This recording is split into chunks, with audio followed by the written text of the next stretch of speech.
Hey everybody, welcome to DC Action Hour.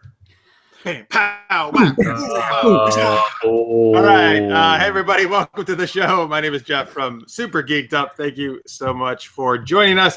We are here, of course, to talk all the DC shows on the CW network: Arrow, Flash, Legends of Tomorrow, and Supergirl. I am joined, as always, by my co-host Marks Pyle. Hello, everyone.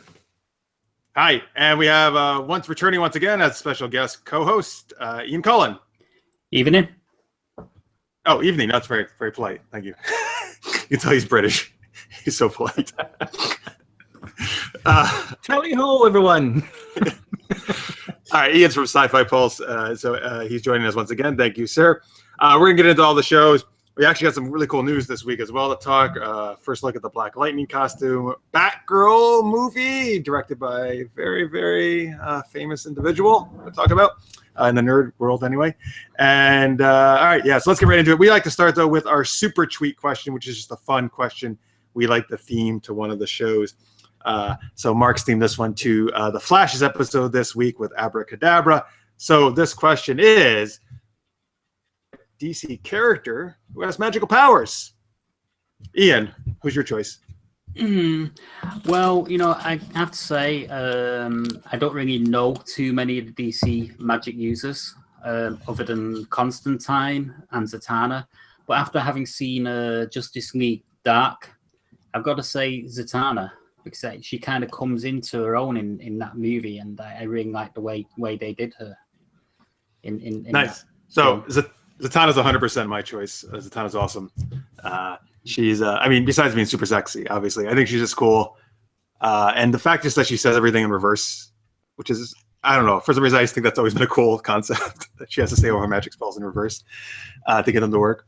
Now, so I know Zatanna more from just the normal comics, and also she was pretty cool in Smallville too. Actually, she was in a few episodes of Smallville. But Justice League Dark, I know that was a series. Now, are you talking about, did they do an animated movie of that too, though? They did an animated movie, and it was really cool. I've got it on my Amazon account, and I've watched it twice. I enjoyed it so much. But they are actually doing a series as well, which is going to be on CW Seed. An animated series? Yeah. Oh, wow. I think it's Constantine animated series they're doing. Oh, Constantine anime. Yes, they are doing that. Yeah. But there's always room for crossover and stuff like that, as you know. So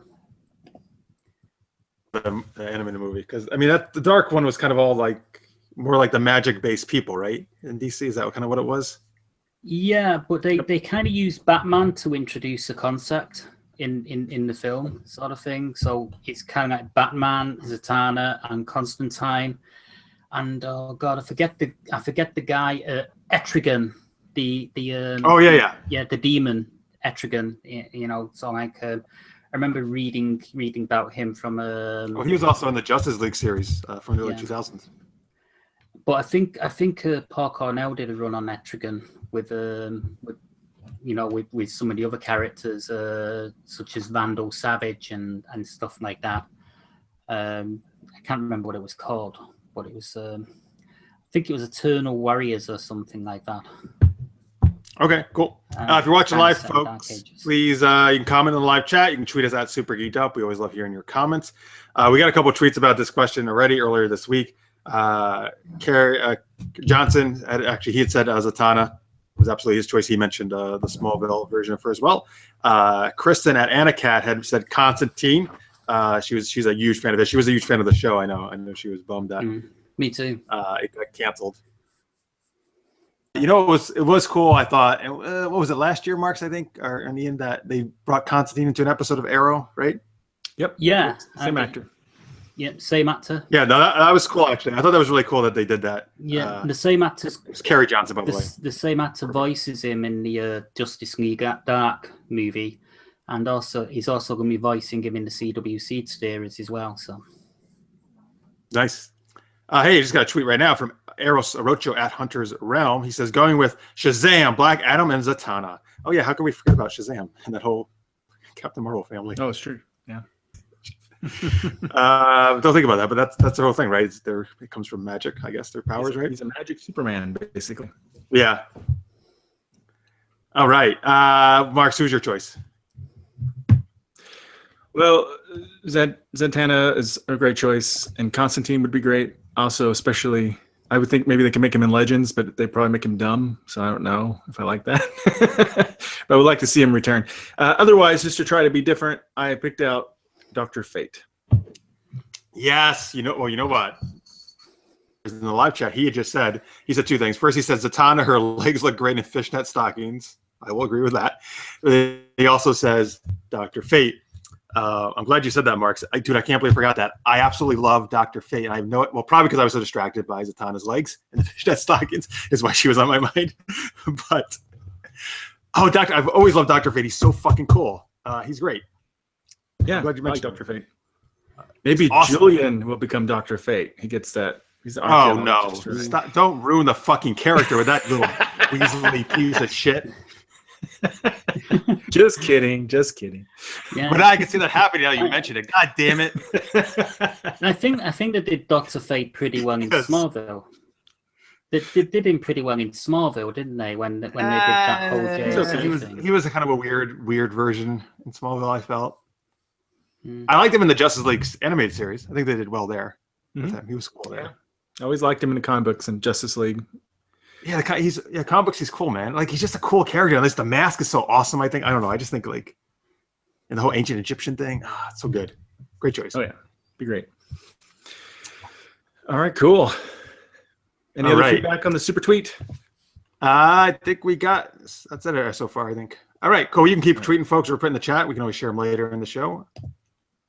So now we're going to get into the shows. All the 4 shows had new episodes this week. And again, we're going to do some news in the middle of all this. We want to hear your comments on all the different shows. So we're going to start with Arrow. So Marks is going to lead this one. All right. So Arrow's episode this week was Disbanded, episode 18 of season 5. It's written by Rebecca Bellotto. This is the best part of the show every week. You're trying to pronounce names. I know. It's terrible. Puns and not being able to pronounce names. That's my thing. Interesting enough, this is only the second episode she's written. The last episode she wrote was Broken Hearts, which was a Cupid episode. You might remember from last season. And I also thought it was kind of cool. It was directed by J.J. McCarrow. I don't know if I pronounced that right or not. But what I think is cool about that is that he's been a stunt coordinator for a bunch of the shows and a bunch of the episodes of the various DC shows. And this is actually the first time he's directed for Arrow. And he's directed a few times for Flash, too. So that's kind of neat. See him crossing paths. So what was this episode about?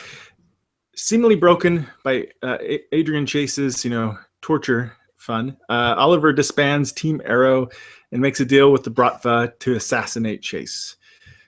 Diggle tries to talk Oliver out of it, while Felicity goes to Helix for help to depixelate the footage of Chase removing his Prometheus mask after that, what I believe was after that cool fight that he had with Vigilante, if I recognize that fight. Oliver allows the Bratva to steal diabetes medicine, but Team Arrow's without costumes and gadgets tries to stop them. And after all that fun stuff and back and forth, the Bratva tries to kill Chase, but Team Arrow stops the Bratva. Oliver's convinced to return to team, to find another way to beat Prometheus just in time because Felicity, with the help of Curtis and Helix and some little theft at Cord Industries, are able to depixelate Chase's face. So Chase is revealed, and the chase is on for Chase by the police. And the Bratva declare war of sorts with Oliver for betraying them, unfortunately. While this is all happening, we get the flashbacks of Oliver back in Russia, planning his return to the island to eventually return to home, which we saw in season 1. Anatoly talks Oliver into one more heist to help some sick kids, hoping that'll change his mind from leaving. He reveals because he's worried about what he'll become without Oliver, which we learn is he becomes not so great. So some of the good for this episode, some stuff I liked is, I feel like Adrian Chase, a.k.a. Prometheus, has really become one of my favorite villains for Arrow. He's a really vicious, crazy, smart. He's kind of over time evolved into something special. I still love Slade and Merlin, of course. Prometheus has definitely reached another level of villainy, if you will, of arch nemesis. And I kind of wish his origin was a little bit more tied in, a little better, but it was still really good. And the end scene with Chase escaping with the music was kind of cool, kind of iconic in a way. I also more Bratva. I like the Bratva. I already told you guys how I liked Anatoly, played by Stargate Atlantis' David Nichol. It's good to see him evolve from this into a likable but darker version of the mobster. It should make for hopefully an interesting reoccurring character that we kind of like but don't like kind of deal. And it looks like they may be saving Konstantin Kovar maybe for next season. I don't know. I don't know if we're going to see him return or not in this season. I'm still open for KG Beast. I know that's what you want, Jeff. You love the name KG Beast. Oh yes, it's the most amazing name I've ever heard. I'm interested in Helix. I'm interested to see where it's going to go. I'm sure it's going to take a bad twist for the team. And did you notice, Jeff, that one of the hacker dudes is someone that you might recognize from a web series? Is it the hacker dude that was the other person who talked besides the girl with glasses? Yes. Yep, that was Edwin Perez from Standard Action. So. Oh shit! Oh my god, I didn't realize that though at the time. Wow, that's awesome. They've been on the show a couple of times. I'm super geeked up. I mean, not this show, but our other show we do. Yep. I thought that was really cool. I recognized him. I was like, wait a minute, that's that one guy. Oh wait a minute, I gotta look this up. He's been guest starring in a bunch of stuff recently. I've noticed him in a few things like Magicians and Supernatural and stuff. So it was cool to see him there. And he talked, so maybe he'll grow into a larger character. We'll see. And anyway, I'm enjoying the team dynamics. I dug the whole who's the new dig conversation. Get it? Anyway. That was funny, yeah. that was funny. And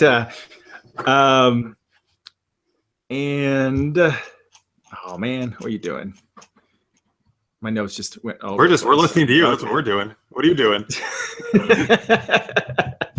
And I'm wondering how much Cord Industries insurance costs because they get robbed all the time. What do you guys think? When is Ted Cord Blue Beetle going to be showing up since they keep mentioning Cord all the time? Right? I know. I wish. I love Blue Beetle. I dug Blue Beetle a lot when I was young. Sorry. Bless you. Yeah, the Ted Cord's a great one. That's my favorite one. Cool. Ian, what'd you think? I like the stuff about them sort of like going into action without all the gadgetry and stuff like that. And I actually enjoyed the conversation about who's the next Diggle.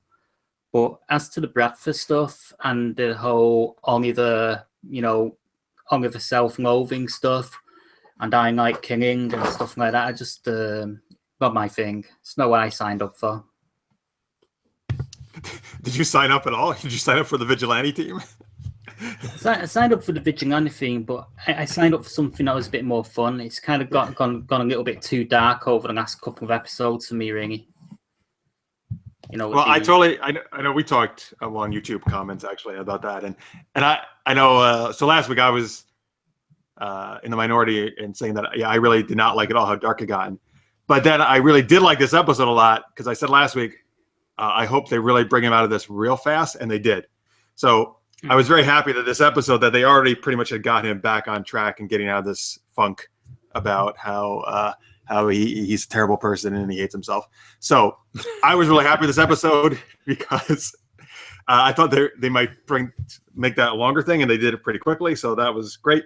I liked how Diggle was the one who I think was obviously had to be the one who was gonna, bring him out of that funk he was in.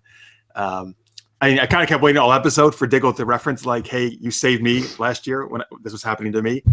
So they finally brought that up, which made sense. Oh yeah, that was great. Yeah. So because he did, and that's the perfect thing. Like he did it for Diggle now doing it for him. That's great. And they have a really awesome, I think, brother relationship. Like those two are always there for each other no matter what happens. And I think that's awesome.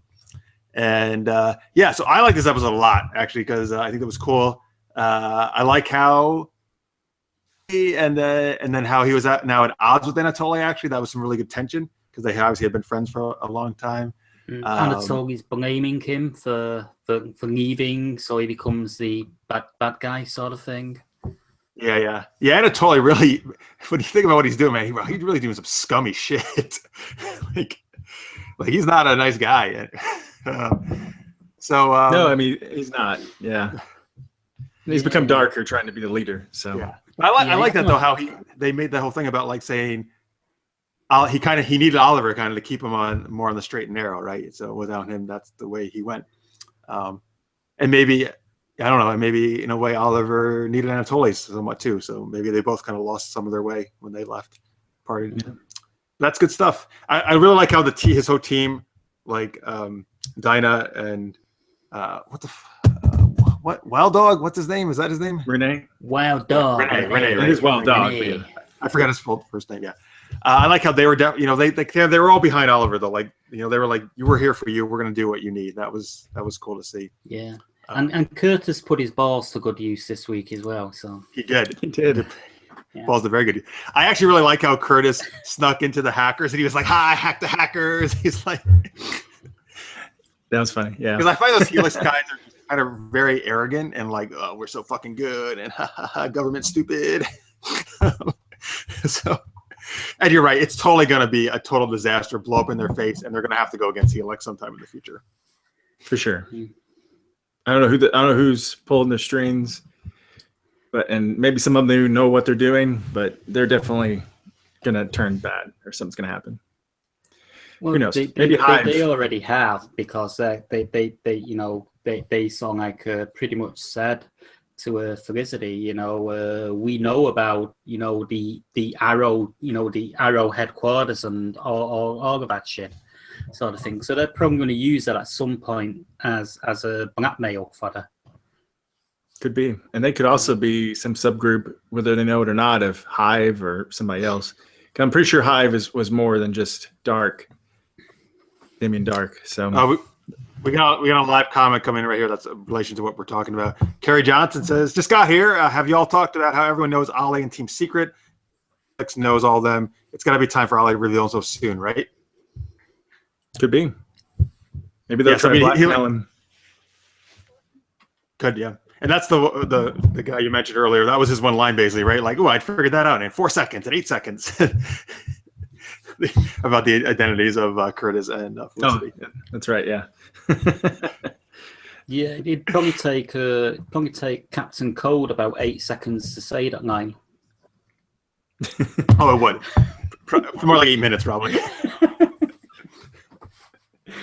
Oh, I was sorry we didn't see Thea though. It was a little forced that she didn't appear after his torture thing. Yeah, they just reference it. Well, all right. So what's the deal with this? Do they just? I mean, I've talked about earlier. Like, I don't like what they did with Thea this year. Does anybody know? Does Willa Holland? That's the actress, right? Willa Holland, I think.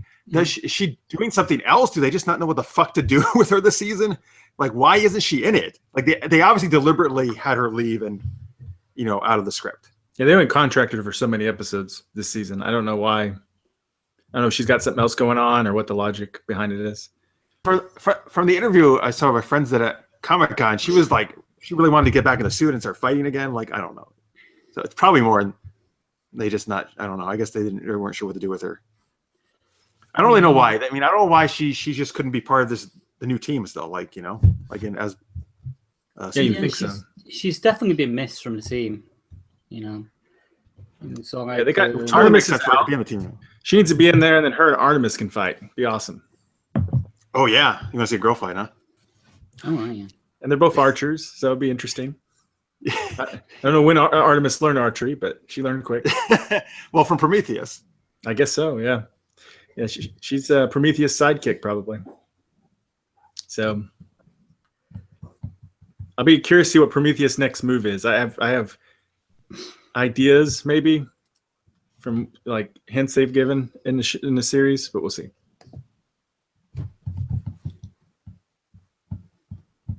Cool. Anything else about the episode to talk about? I'm glad to see Susan go. I never Susan really go away. Yeah, go away. I never really bought that relationship. Like, I liked her a little better after a while, of course, once they were dating and stuff. But that whole relationship was kind of weird. So not sorry to see her go. I never really bought into that either. You know, and especially when it was revealed that she knew about Oliver Queen's identity and stuff like that, I thought, you know, that just saw like I actually agreed with what Thea did.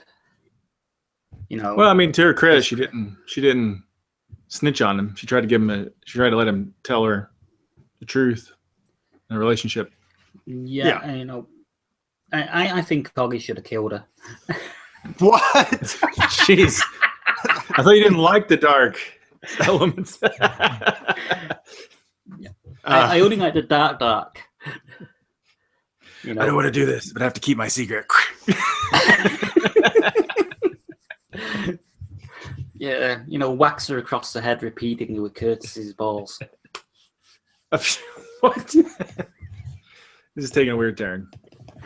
Anyway, next episode 19, is Dangerous Liaisons, which airs April 26th. In case people want to know, it's going to be taking a break a bit. Yeah, actually, all the shows except Legends are on a break, and then they're going to do their big runs till the end. So it's the next Julie episode of Arrow. told me she didn't like how she felt Oliver kind of screwed over Anatoly in this episode. So, In the past. just so you know, I hear her whispering, actually. I know she's very adamant about it. And Wait. over in the past too. Wait, Anatoly screwed over Oliver, or Oliver screwed over Anatoly? Yep, she's Team Anatoly. Sorry. Oh, It just bugs me. Mm-hmm. well, I'm the other way. I'm Team Oliver. I think Anatoly's kind of a dick, and he owes Oliver more if anything. Yeah, I know. I think he took for granted a little bit of his allegiance with the Bratva. Well, he abused that a bit, but they're criminals, so whatever. We got some chat stuff coming in here. Victor Snyder says Oliver Queen needs to wear glasses like Clark Kent. Then nobody would ever figure out he's Arrow. Right. There you go. Good idea. Because everybody knows pretty much in the show now. Carrie Johnson says, if Arrow won't use Speedy, get her on Legends next year. Well, I appreciate that you want to see more Speedy for sure, but oh my God, they would just ruin her character if that happened. So please don't. Right? She turned terrible. Yeah, the characters just go to be fucked up when they go to Legends. Like, I'm trying to think I don't even know how they would mess her up, but I don't know. There's no telling. she would fall in love with Sarah, obviously. That's because of Sarah's power. Of course, they would have a little flame. And then Oliver would be like, "Oh my God, my sister's with my ex-girlfriend." That would be dramatic. That would be dramatic, wouldn't it? Please don't Who do knows? that, writers. Please don't think that was a good idea. What I just said.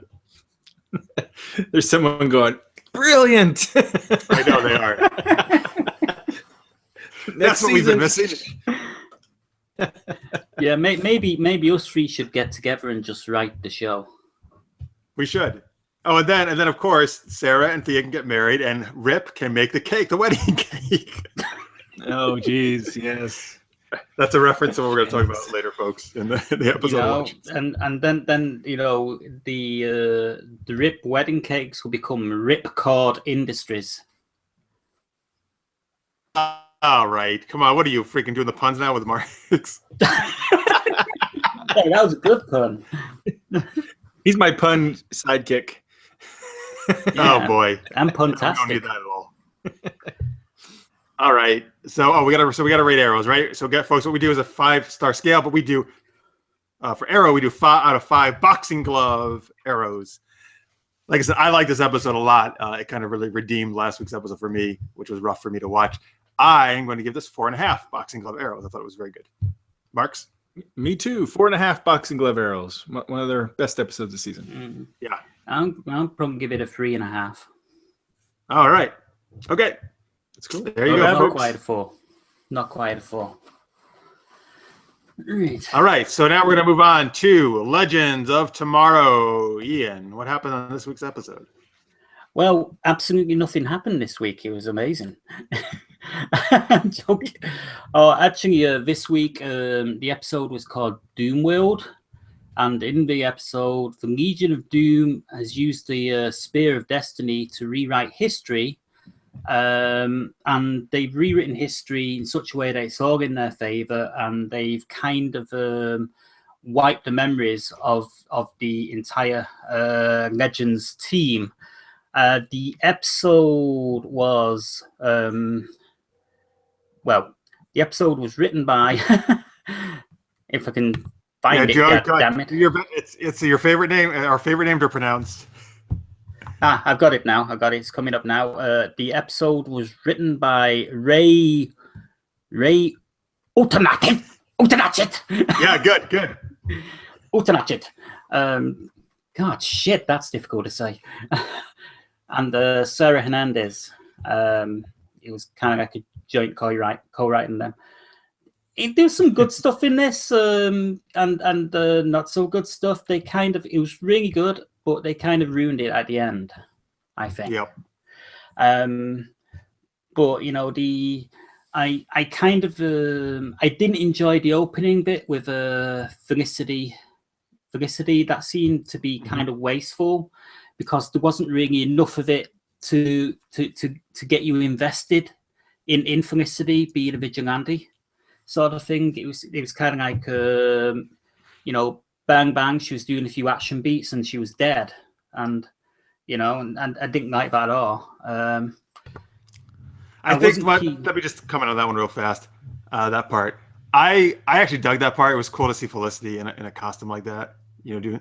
And it was some slick action too, like where they're jumping over, sliding stuff, throwing it looked like the T-spheres kind of actually, or something. Right? I think they were had same sound effect. Yeah, but I think maybe the point of that was to show how different this world was. The fact that she says like, "I'll never stop fighting," and then he just snaps her neck and she's dead. Like, yeah, no, yeah, you are, you're dead. Mm-hmm. Like, I think it was a show like, "Yep, we're just gonna start killing people here. This is the different reality we're in." I think that was their point to establish that right off the bat. Yeah, but it would have been nice if you know, she could have been introduced a bit more, so there was a bit more of emotional investment from the audience point of view. You know, because so like he snapped her neck, and I thought, well, don't care, you know, because I wasn't invested. It would have been interesting if she had they freed her and she could have helped him out and been a more of a real guest star. And then she had her neck snapped. And then she got her neck snapped. Yeah. Yeah, that would have been better, I think. You know, Rip, apparently when he's down in doldrums, he's an alcoholic that likes to bake cakes. Hell yeah, he is. I wasn't too... That was a bit much. Oh, you guys are kidding me. That was hilarious. Unless the Spear of Destiny made him make one big cake. Come on, he's baking cakes, and he's talking to Gideon about baking cakes and it's better than his biscuits. That is like some of the funniest stuff they've done. It was funny, but it was a little odd. Oh, I'm sorry, there wasn't enough puns for you, I know, right? Yes, I wanted more food puns, cooking puns. I think he was spending I don't know, a long time. Is the idea that he's trying to find them and he couldn't do anything, so he just got so frustrated, right? He had to spend his time doing something. I know he acted half-baked, but get out of here. There just wasn't any icing on top of that cake with the jokes. You just can't stop this guy, can you? No, it's really getting bad. I mean, really, for me, this episode was mainly about. I thought the Doomworld, the setup of that was really good, and I kind of enjoyed the Damien Dark and Malcolm Merlin conspiring against Eobard Thawne, and the whole Captain Cold and Firestorm bit. Not Firestorm. It's not Firestorm. Yeah, Firestorm. Oh no! Wait, no. Firestorm's the Jackson. Firestorm's Jackson, the other guy. Stein. Rory. He means Rory. Rory. Oh, yeah. Heatwave, yeah. Heatwave. Heatwave, yeah, that's the one. I kind of liked seeing Snart and Heatwave back together again, but it was really, really predictable that Heatwave was going to sort of go back to the Legends sort of thing. And, I've got to admit, there's a lump in my throat when Snart kills Vixen.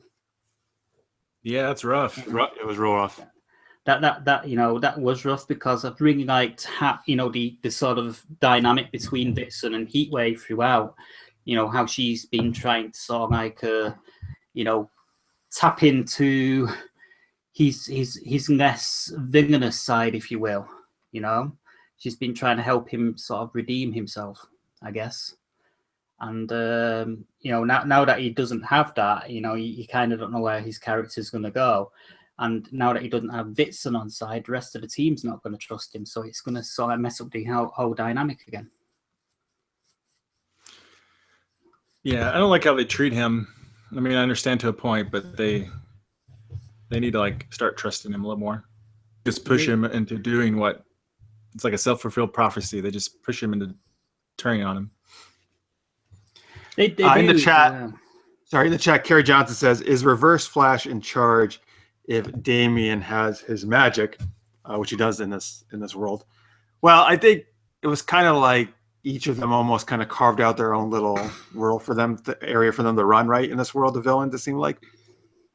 Although Thawne is the one who kept the Spear of Destiny, right? So I guess he was kind of so that was why they kind of wanted to take him out, so he couldn't be the only one who control everything. Mm-hmm. Yeah, but Dark of his magic is way more powerful than Without. He definitely, in theory, would be a match for Reverse Flash. In theory, maybe, yeah. In theory, possibly. Yes. I guess he has to kill a bunch of people, get more power and stuff. But right. No, I just want to say, I think Thawne is probably the best character possibly in this whole freaking show. To be honest with you, I really like his character. He's really good. He's awesome. He's a good villain. He's acted very well, and he's cool in this episode, man, because he is kind of like the big cheese in this world, right? He's running Star Labs and is a super genius. What I thought was kind of funny though, at one point, it's when what the hell is the doc's name? The historical dude, Stein. Nate. Who? Nate. Yes, Nate. When Nate runs in and he's trying to get Thawne's help, and then he lists off all these amazing things he did. He found a stop to global warming, right? He lists all this other amazing stuff that we haven't been able to solve here. And I was like, interesting. So kind of when in this world where Thawne's in charge, the world's a hell of a lot better than the current world. So it's almost like, why should these idiot legends return the world to the way it was? It's way better with Thawne, the villain, running things, actually. Maybe on the big picture, but I'm sure the people they kill and stuff would think otherwise. Well, yeah, right. I know. Big picture wise, though, he actually, I guess, he's not really necessarily a bad guy. It's just that, right, he takes extreme measures when he feels it necessary. Yeah, it showed his science side, which was nice. That he is a scientist, a genius. That wants to progress and stuff that way. He's just willing to do whatever it takes to do what he wants. Mm-hmm. What kind of ruined it? Victor Snyder says, yes, he is smart, cool, and able to kick ass at hypersonic speed. Yeah, he is. Yeah, what ruined it for me was the ending. The reveal that Rip was and the ship was sort of just a small desktop ornament. Oh, you didn't like that? I thought that was kind of fun. That's a nice twist, I thought. Yeah. That was kind of fun. Oh, I thought so. Okay, I suppose. So before that, it was the big climax, which really, I actually like this episode a lot. Once again, usually I don't like Legends, but I thought this was fun. It's always fun to see characters, and almost like a parallel universe, right? Totally different versions of these characters we're used to seeing. So that was a lot of fun. I think they did that quite well. So the only thing, I mean, even things why can't I think of anybody's name today? Adam. Who's the Adam's name? Ray Palmer. Yeah, Ray Palmer. Wow. Even having Ray just remember he could fit in the palm of your hand. There you go. Good. So you're Ray creating this device that could restore everybody's memory. I'm like, all right, whatever. I'll accept that. Because kind of the way they think these kind of, they were naturally kind of reverting back to themselves, right? They didn't even realize it. But at the end, the climatic scene just did not work at all for me. Number one, where Jackson has to go in, and instead of just saying, hi, not even saying hi, Professor Stein, or whatever the fuck his name is, just shooting him. He's like, oh, let's have a conversation about this. Oh, wait. Oh, now you knocked the gun out of my hand and ruin it. Great. That's what I'm going to wait for. No, just shoot him in the fucking face. Like, this is the kind of stuff that drives me nuts when people write this way, because, oh, we have to have a way for this gun to be destroyed. And so Stein can't remember stuff. And they did that throughout the whole climax. Like, Thawne is making this big speech, holding a spear instead of dropping it. So then it gets knocked out of his hand, and he gets easily knocked out, even though he has super speed. And then Vixen is sitting there with the spear, doing the incantation, and all the villains are just watching her do this, except Cold finally shoots her, right? And then they let Cold just meander his way in a really slow manner, like he always does, over to the spear, and none of the heroes try to stop him. Like, everybody's just sitting there like they're watching a football match and not doing anything. Like, what was happening? I didn't get it. They were just shocked. No, it was so stupid. It was ridiculous. And even if you say they didn't have their powers, Sarah doesn't have powers. She's a trained assassin and fighter. She doesn't need any fucking powers to do her normal stuff. True. Yeah. I can't see Sarah just standing there, that she wouldn't have ran over there and like tried to, grab the spear or stop him. Yeah, I feel like the writers, they know this stuff because they point it out sometimes. Like the whole bad guy monologue line, that was pretty funny, where Dark revealed that he had his magic powers and he's like killing Sarah. He starts monologuing, and Merlin's like, really monologuing bad guy, or maybe it was Captain Coda said that was joking about, like, really the bad guy monologue right now, and then escapes and says, "See, told you." Kind of deals. Yeah, but I think I am with Jeff on this in a way, because really, Damien Dark could have used his magic to get the spear out of her hand before she even had a chance to do the incantation. There's all sorts of things that they could have been doing as opposed to just standing around. Right. They didn't. But instead, he wanted to just stand there and be like, "Oh, this is interesting. I guess they won. I'm just going to watch it. This is very fascinating." And also, when what I didn't get is, she's hit by the shot by the ice gun. Yeah. How come she had time to drop the spear? I thought the freezing is instantaneous. Right, it starts freezing instantaneous. How come she have time to drop the spear? Because it needed to happen in the plot. But you're right. That's another. I mean, here's the thing. By the way, has his gun on other places, like with Thawne, his gun just like knocks people? Have we seen his gun actually freeze someone before like that? Have they established that? Yeah, we have. But he used to, especially in the beginning. Okay, they just kind of got away from that, I guess. Because he used to kill people more early days, and then Flash kind of was a good influence on him. He quit killing people. He used to freeze people. Right. Because this is before all that stuff, this version of him, right, that they've taken. That's why he's a killer here. I feel like this is the very early Captain Cold, like very early days. Like right after he got his code gun, maybe after the first time he was defeated. Yeah, I don't know. That Savage's end scene did not work at all for me. It was just, and you're right. They kind of poke fun at the whole thing, but for me, that's just a lazy way to try to explain away why none of this shit really makes sense. I mean, I know all shows in this genre, and not that I haven't done it myself in writing, do this kind of thing, but this takes it to extreme. The show, and there is a better way, I think, a smarter way to do this. I mean, the anger that Mick feels at, losing Vixen and stuff like that, and also being angry with himself for sort of like betraying them in the first place. That made sense. I thought that was actually well played out.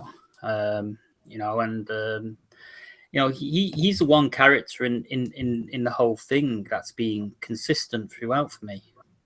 Rory? Yeah. Yeah. Yeah, I actually have come to really like him. Like he's a good character.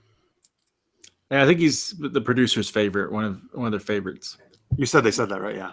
Yeah, you can kind of tell. They put a lot of work in him. Okay. In the chat, Carrie says Vixen deserved a better death. I guess I'm not that concerned because I know they're just gonna bring her back, right? They're gonna restore the timeline and she'll be alive. Well, they've got to, because her destiny's not being fulfilled yet. She's got to go back to her own time. I suspect, because I have no idea, but this would be kind of poetic in a way. I suspect if their only way of defeating them is to go back and basically stop all this, that maybe that'll reverse it and she will except they will remember everything, but like all this stuff they've done would not have happened, and she will never remember them and stuff beyond like their first appearance or whatever. So, because that would be really heartbreaking away for Nate, like if she forgot who he was and stuff, and then she'd be back on track of her destiny for her granddaughter. But maybe not. That's what I would do. They're gonna go back and and then when they reset it, she's not have ever met them. I'm kind of curious. They were a little vague on what exactly they're gonna do, but if they went before they lost it and stuff, and then they were able to take it, that could reverse a lot of what they did, because they've never done this before, interfered with their own events, so we don't know how that would affect. Not that they always pay attention to their own rules, so who knows? But right. But if they wanted to, that's something they could do, and it would be really, pretty rough on Nate. And then they would write Vixen out of the series. So, because I suspect she might not be coming back. I don't know. In the chat, Victor Snyder says, "I just wish the CW would do a Justice League style show. Legends is good, but it would be better without time travel." You would probably agree with that, Marks, right? Because the time travel you think is where they're really getting wonky.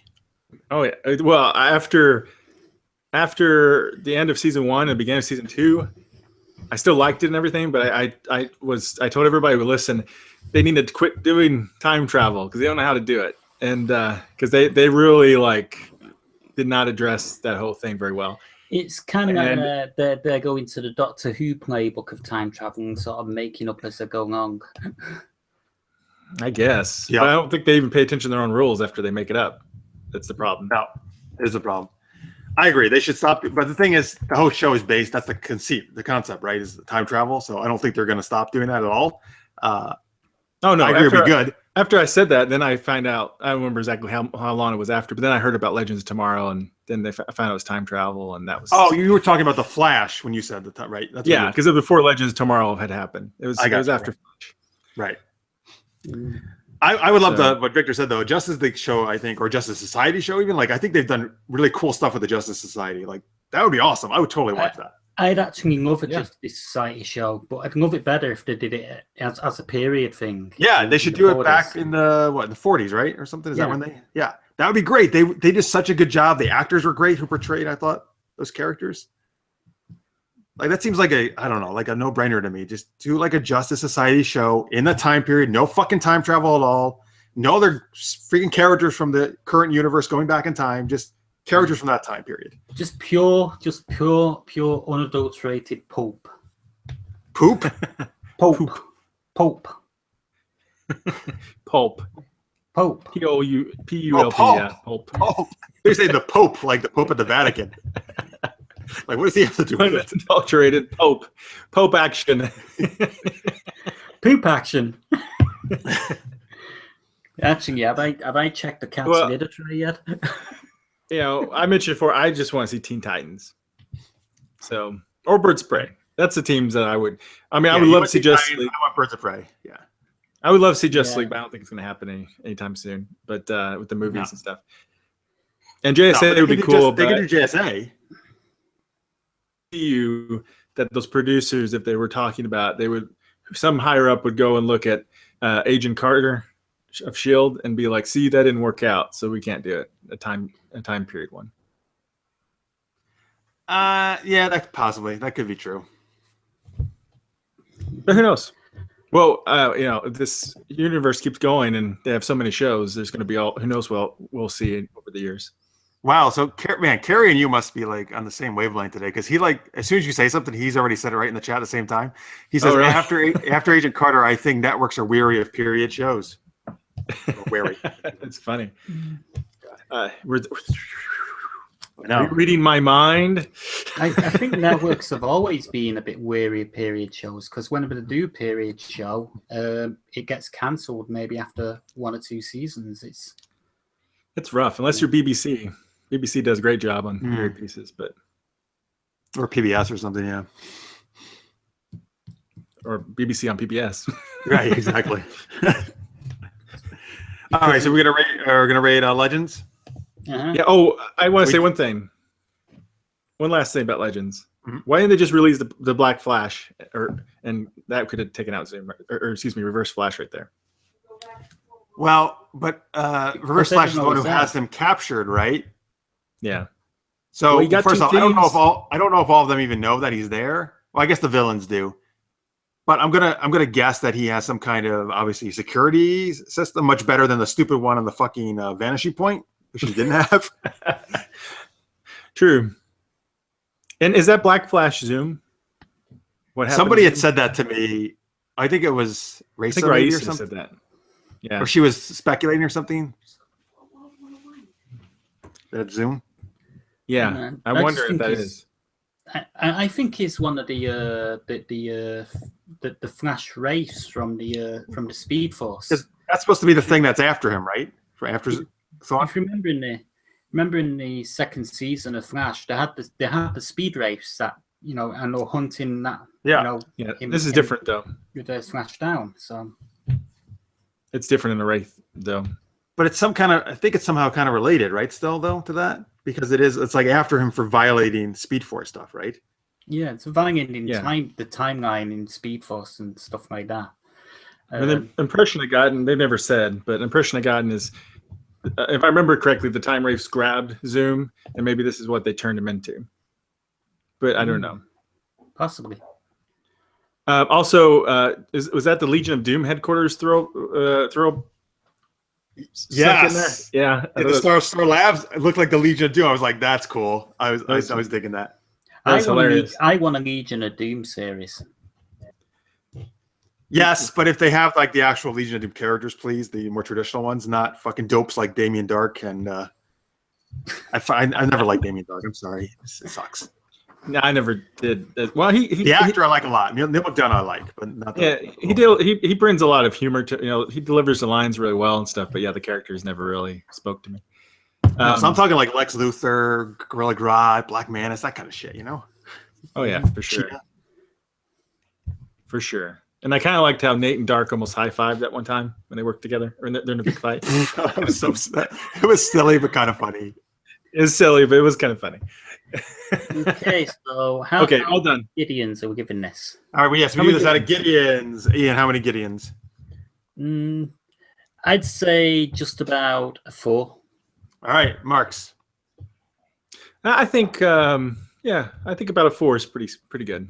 Oh, across the board. I've also given 4 Gideons, even though I think the climax didn't make any sense. Over the rest of the episode up to that point, I think was very fun and it was a good time. So I enjoyed it. Oh, I'm pretty sure that they with Captain Cold and Heatwave, they snuck in a Prison Break reference. They were mentioning that. Remember that one time we broke out of that prison? They snuck in a few actually throughout the did they? episode. There's quite. Yeah, I never watched Prison Break, and I see the commercials now because it's coming back, right? I didn't actually realize for a while that the guy who plays Heatwave was also in Prison Break. Yeah. I know Wentworth Miller was. So like they're the two main people in Prison Break, right? Yep. They're brothers. In the show, you They're mean, brothers. right? Yeah. And I don't know. It's very interesting that they brought. Is that so that the producers of these shows brought them on to be like criminal partners in these shows too? Yeah, they may have helped cause the Prison Break return happen almost. I kind of wonder. I think having them together brought back some nostalgia for the show. Are their characters very similar in Prison Break to who they play in these shows, or very different? I'd say they're different. Not really. They, sort of like they're brothers for a start in Prison Break, kind of like half brothers, I guess. Sort of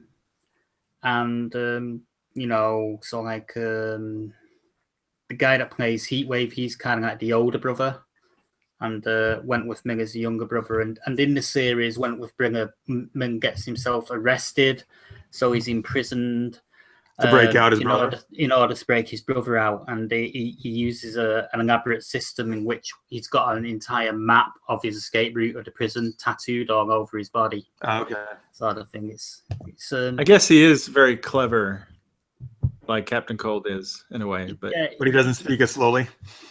no, he doesn't speak as slowly. It's sort of like a different voice. He speaks normally, I guess. Okay, And, cool. And Heatwave doesn't go, I'm Heatwave. He doesn't do that. He's sort of like he's just sort of like normal. All right, interesting.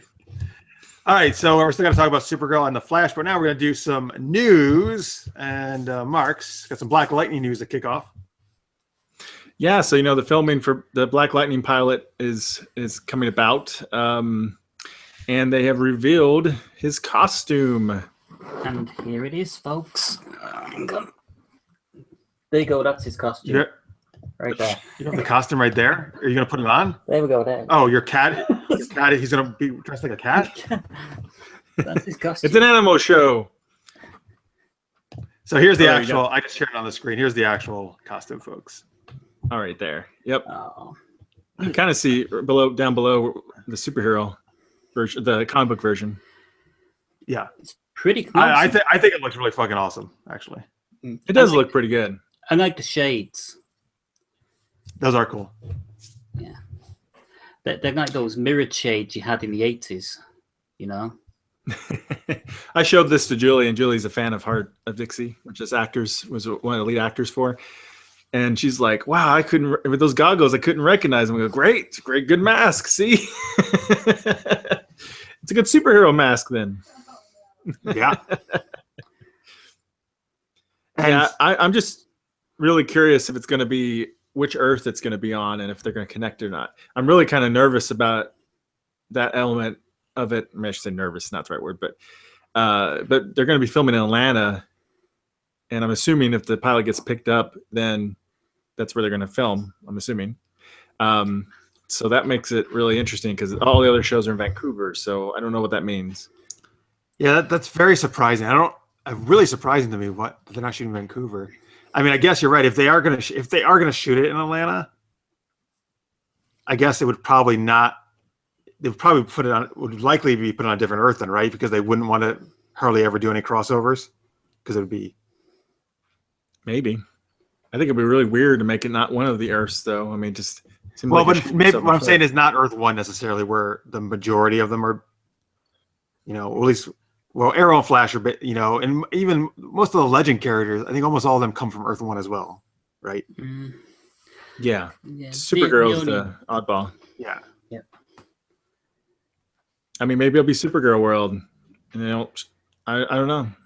That'd actually be pretty good, actually, if they did it in the same Earth as Supergirl. I mean, I guess I shouldn't think of it that way because, I mean, really, a lot of these, unless it's like the big crossover, you only get one or two actors, and they can just fly them in. Right. So he would just go. He could go to Vancouver. Yeah, sure. But it is weird to go away from that infrastructure they built in Vancouver.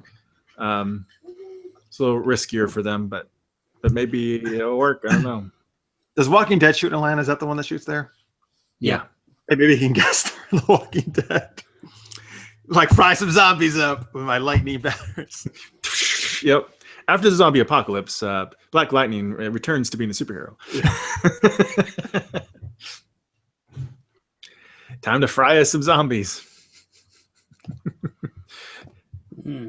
But anyway, so be curious to see what that means and his relationship, the show's relationship with the other shows. So in the chat, we got some people kind of. Victor says, "Yeah, the shades look good. I bet they have a HUD built in, heads-up display. That would be cool.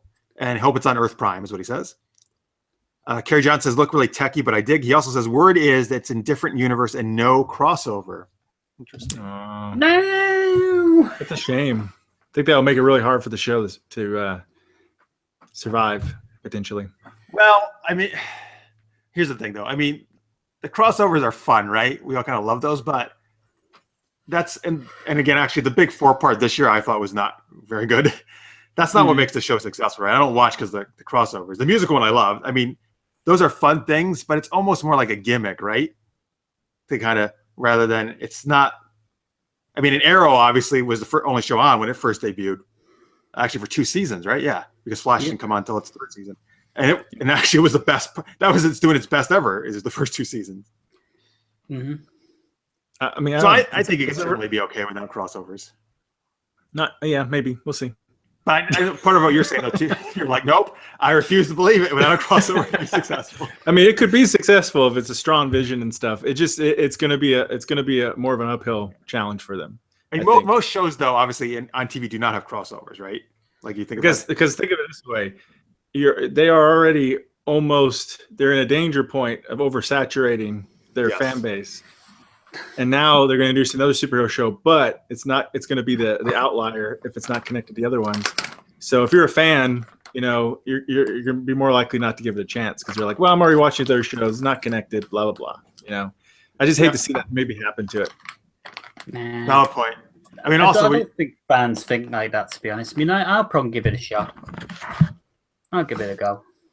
Yeah, absolutely. We'll see. I'm looking forward to it. But also, if you think about it, I mean, it can be a way to help a show get its legs. Like the whole thing with Flash, right? They had Grant Gustin on the second season of Arrow playing Barry Allen, right? Mm-hmm. And in a way, I think a big part of that was to kind of test out, hey, would a Flash show be successful? Like, are people going to dig him as... Which they did, I think, a lot, right? And then obviously the Flash went on to be, I think, their most lauded. They kind of gave him a head start on that race, right? They did. I don't even want to comment anymore. These horrible puns. But I mean, I thought that was great. I thought the introduction on the Arrow worked. They did a great job of that. Like, I loved him as soon as he was came on the screen. I was like, wow, he's really awesome, man. I totally want to see a Flash show now.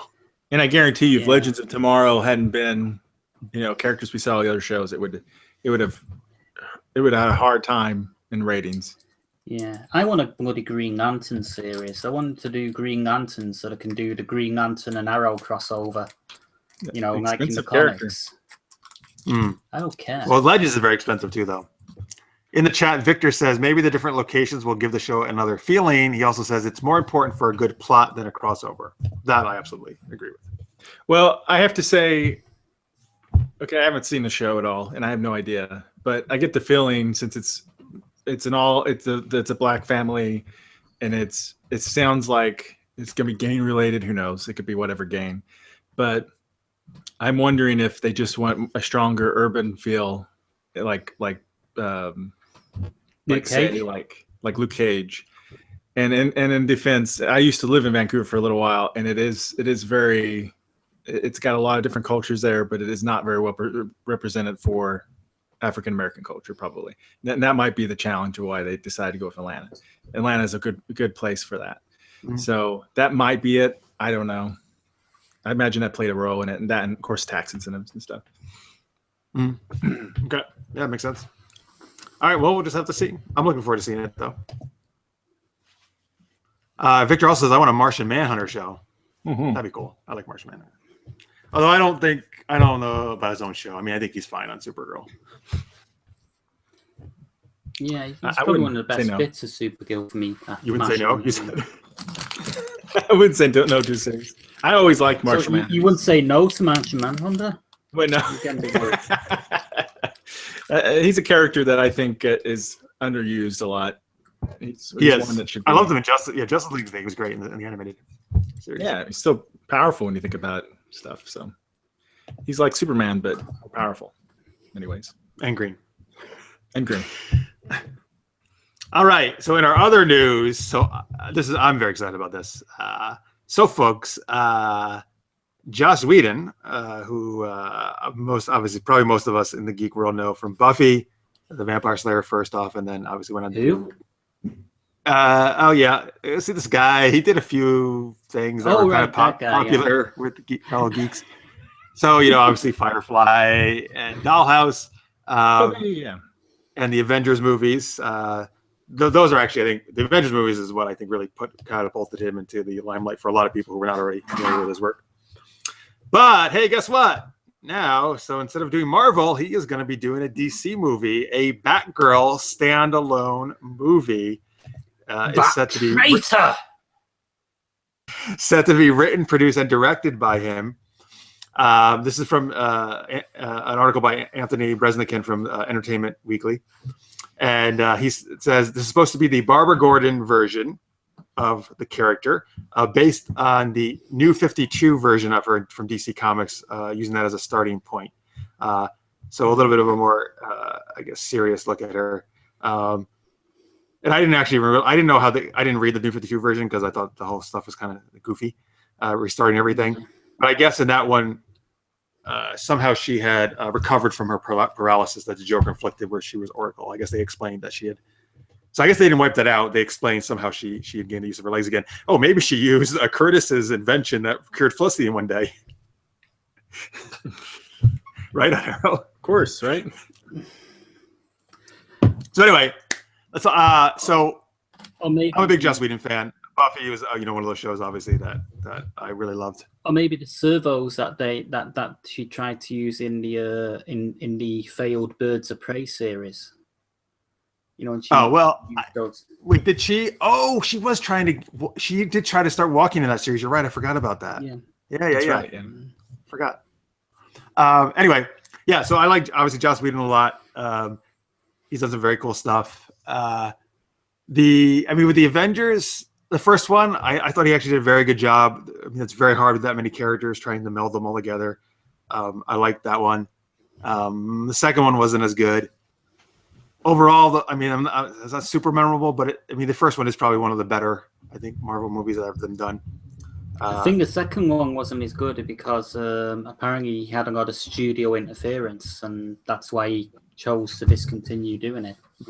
I do know. I think he was pretty public with this, but that after the second one, he was really drained, I think, and just it was a very taxing experience. It felt like doing those two movies, and he was like, "I need a break."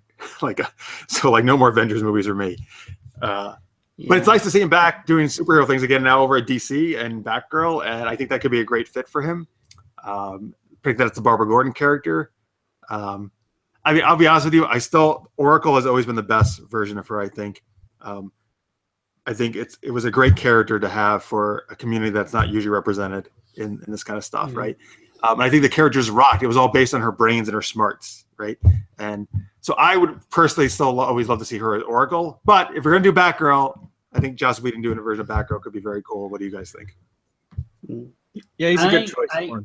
I'm looking forward to seeing it, but I'm really sorry that Joss Whedon never got to, prior to him doing Avengers, quite some time prior, he was supposed to be doing Wonder Woman. I'm really sorry that never kicked off, because I think he would have done a really good Wonder Woman. I agree. I think he wrote a script for it actually, right? But it just never got off the ground. He just never got off the ground. No. So, but who knows? Maybe I'm looking forward to Batgirl. His script might have influenced this one. Who knows? That happens a lot. The thing is that we think that Joss Whedon does really well. Apart from writing great character beats and great characters, he knows how to write great female characters. Which is something that a lot of male writers tend to fumble. But that's kind of his specialty, actually. He's also great at mixing in humor inside of drama. Yes. Which is, I think, by the way, that's a great point, Mark, because I think a lot of us have said, right, the DC movies are kind of just taking themselves too seriously. They're very dark with characters that shouldn't even be that serious, sometimes like Superman. So I think, right, with this one, even though if it is kind of a serious movie, I think he will work in humor. He will weave in humor to this movie. That's what he always does. Yeah, I hope so. He honestly, from a writer's perspective, would have been a better choice to headline the DC universe than Zack Snyder. Zack Snyder is a fantastic visual person, but Joss Whedon's better at tying together plots and character depth and stuff. Yeah, well, to be fair, Zack Snyder doesn't write the films. I think it's David S. Goyer that's been writing the films. He's been doing some of them, yeah. Well, the only film that Zack Snyder wrote was that. What the fuck was that thing called? Sucker Punch. Yes, and I think that for me that was so terrible. I hope he should just stick to directing. But in films, director has a little more say than they do in television. Directors are just shipped in to do something real quick, and in films they get a little more say. They're like everything in film. Yeah. In the chat, Victor Snyder says, I agree about Batgirl. And he says, what about the Captain Hammer movie? Is it delayed again? So he's referencing the Dr. Horrible sing-along blog. I didn't hear they were going to do a movie. I heard supposedly they kept wanting to do another series of it, but just all the actors involved had other stuff going on. It just never really came together. Yeah, and also the guy that played Dr. Horrible, is it Neil Neil Patrick Harris. something? He's now executive producing and acting in what's it now? A series of unfortunate events, Lemony Snicket's. Oh, Lemony Snicket's. Oh yeah. And he absolutely rocks it as Count Olaf in that. He's brilliant. I haven't seen it yet. It's on Netflix. It's there's only 8 episodes, so it's not like it's really cool. Sweet. But anyway, yeah, I don't know. I think this is very good news for the DC movie universe, though. It could hopefully set them on the right path. It could be. Why is it so pessimistic? This show. I'm so hesitant for any DC universe movie now. So yeah, I mean, especially after Batman versus Superman. Yeah, and I love Suicide Squad, and I didn't hate the movie or anything, but it could have been so much better. I mean, it's a sad indictment when Suicide Squad was actually the best DC movie out of the 2 that were released last year. I have faith that Joss Whedon, and again, I mean, like, I'll be honest, he's an amazing writer, but I don't think all of his stuff has been quite as stellar as I used to think it was, like in retrospect. But he's really fucking awesome. I mean, a lot of times I try to model what I do in my writing after what he does in his, because he's that good. And I don't know. I model all my puns after him. Get out of here. All right. No, if I see all these puns in this movie, I'd be like, it was Marx's influence. At least I don't do the lightning frog joke that he wrote in X-Men. What lightning does to a frog, You remember that? Never mind. Yeah. Wait, he didn't write that. He wrote that. Yeah, that was one of the lines that stayed in the movie. He didn't write that movie. What are you talking about? He was a script doctor on it and stuff, and that was that was one of the lines he wrote. What does lightning do to a toad? Same thing it does to everything else. That one. Yeah.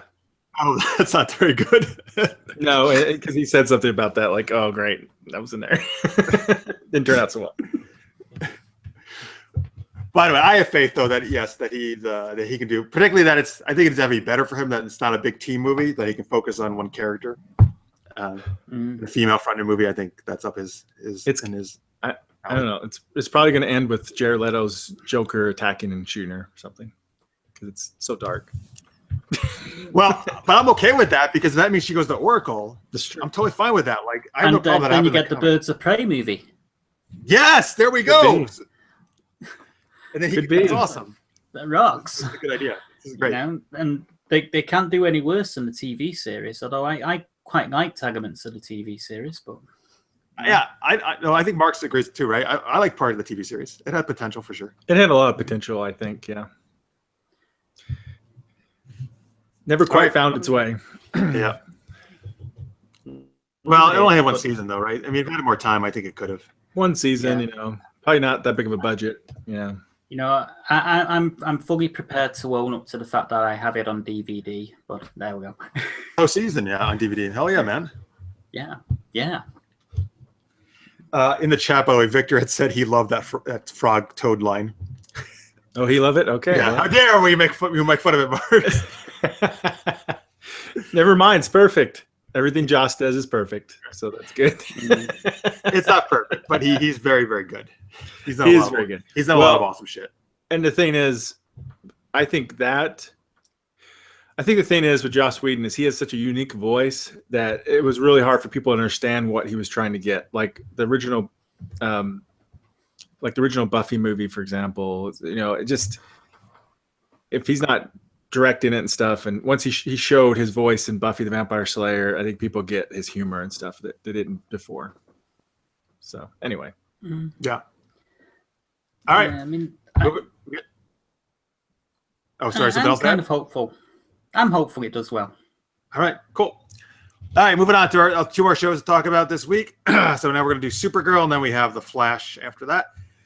All right. So in Supergirl, This is the 17th episode of season 2. It's called Distant Sun, written by Gabriel Lanis and Anna Muskie Goldwyn, directed by Kevin Smith. Yes, that Kevin Smith of Clerks and Chasing Amy fame. You didn't know, folks, he actually directed an episode of Flash. Then he had such a good time, and they invited him back to do some more shows for that one and Supergirl this year. Yeah, I actually don't know. I want to see a crossover. I want to see a crossover with Supergirl and Mallrats. That would actually be really funny. It'll be the next Music Meister appearance. Mallrats Meister. No. Yeah, like I mean, he's just directing. He's not writing. But oh man, imagine like letting Kevin Smith like write one of these episodes, putting in like classic Kevin Smith type dialogue. Oh my god. Yeah, and they got he really should. I don't know why he hasn't. Well, he does have a very different style though than how they write these shows. You know, he's a very distinct. Not that he always Jane, Silent Bob in it as well. Yeah, I mean, he has written for comic books too, for Batman and other stuff, and obviously he hasn't always written that kind of raunchy stuff. But I'm a big fan of Kevin Smith, by the way. Like, he's one of my early directors. Like, I really and writers. Yeah, I love Clerks. Yeah. The second one wasn't so good, but the first one was. That's the one movie I still haven't seen of his. Well, not the only one, but Clerks. I haven't seen Clerks 2.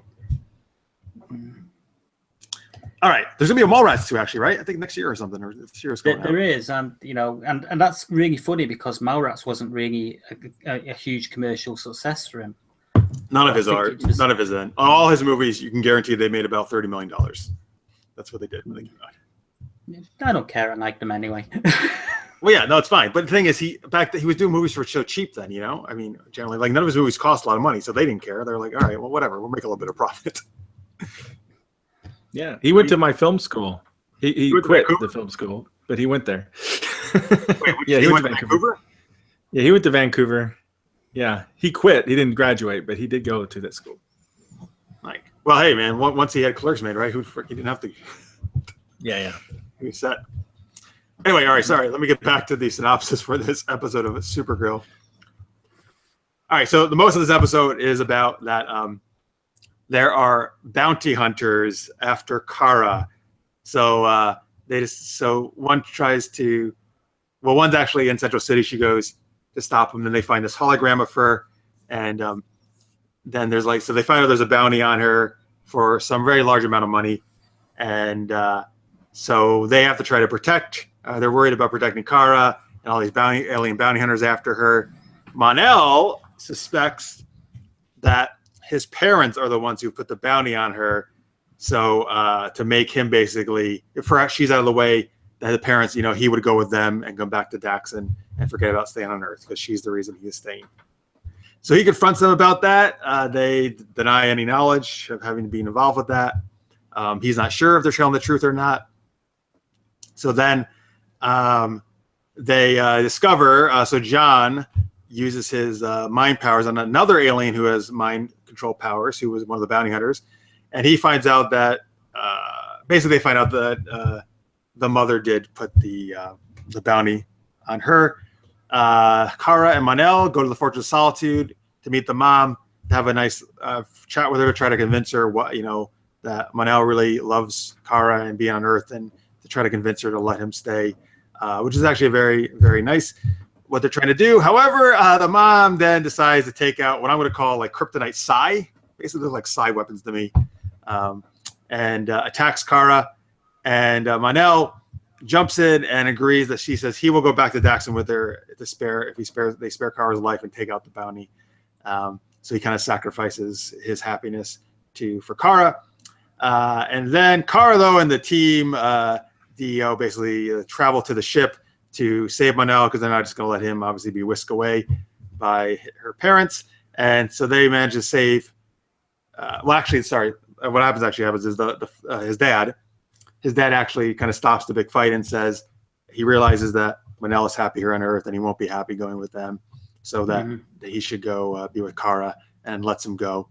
And so that's very nice. And then at the very end, however, Mon-El's mother basically thinks the father betrayed her by letting Mon-El go, and she stabs and kills him. So that's the end of Kevin Sorbo, unfortunately, in the show, which really bums me out because he was great.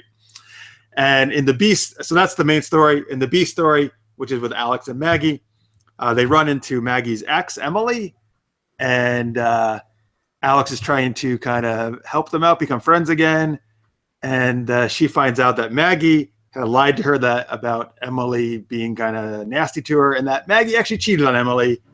And then Alex and Maggie have a pretty heart-to-heart conversation about being honest and stuff like that. And that all turns out very nicely in the end. All right, so that's pretty much what happens in the episode.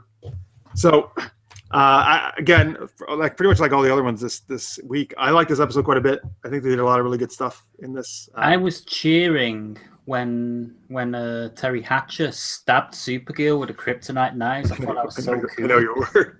That was just brilliant. I just saw like, and she looked so sexy wielding all those knives as well. You know, so like, you know, that's really hard. She had a lot of good stuff. Kevin Sorbo did not have very much good stuff. It's kind of a waste, unfortunately. But you know, with little he had, he did pretty good. Yeah, you know, I think what they gave him, he's great. I actually like him way more than Terry Hatcher, to be honest with you. Like I think he just has brought gravitas to the role, like in all the episodes he's been in. Yeah. Which so I would have rather seen more of him than Terry Hatcher, to be honest with you. I like Terry Hatcher too in the role. She's good, but I'm bummed that they killed him off so soon. But oh well. You know, she's like the big kind of becoming the big villain now, right? Yeah. So, Maybe they couldn't afford to keep both of them on, so they had to. They could have. Anyway, so yeah, I know what you're saying, Ian, and yes, and then once again, there unfortunately is definitely a moment where Kara is acting rather arrogant and cocky, where she's like, "I'm Supergirl. I don't run from anything. How dare you want to protect me and make me stay inside here?" I'm like, all right, here we go again. But she got taught a lesson in humility this week, didn't she? When she was run through with the kryptonite, you know, hopefully that's going to teach her a lesson. She actually said she was wrong at one stage, one moment. That's good. Yeah, right. And I will say, and the thing with the Fortress of Solitude, that was, I think, a very cool scene with her, where she really was reaching out to the mom and being very kind and open and really trying to help, you know, have her convince her that Mon-El, you know, loves her and wants to be on Earth. I think that shows her like at her best, I think. And like that makes her very appealing. And that's kind of more the stuff I think they need to be doing. Was that a Legion ring they showed in that fortress? The opening shot inside the fortress? There was a ring. Oh, like what is it called again? The Legion of Superheroes? Yeah. Oh, yeah, from like the year 3000, right? You think maybe I didn't catch it? Did they have a shot of that? I think so. I think that was what it was. Very cool. Anyway, but yeah, the whole thing with the bounty hunters and the parents possibly being involved, I think that's a good storyline, you know, and obviously good conflict. And then finding the mom and trying to convince her. And I think it's very noble of Mon-El to, you know, agree to go back there to save Kara. That was cool. I think showed again, added a lot to his character that he's growing.